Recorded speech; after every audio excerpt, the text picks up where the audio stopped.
Welcome to Pindar Poetry. We hope you learned something new. In this video, I will explain how to replace battery in Land Rover Discovery key fob step by step. Start by separating the fob halves using a flat plastic pry tool at the seam and slide gently.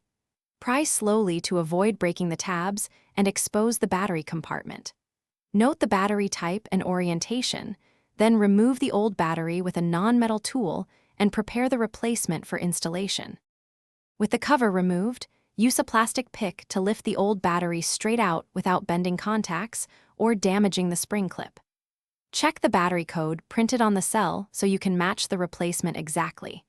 If there is a retaining clip, move it aside carefully and keep screws or small parts organized in a safe spot to avoid losing them during reassembly and testing.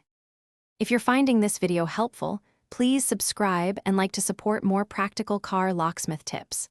Quick recommendation: bring your space to life with the Echo Dot smart speaker you saw here, which pairs nicely with hands-free routines while you work. Check the description for the link and other deals to grab one for your shop or home and enjoy the convenience it adds to small projects like this.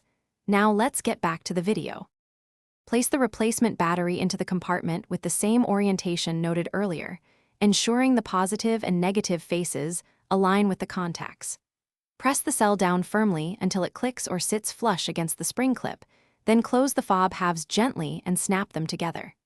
Press each button to confirm signal and LED response.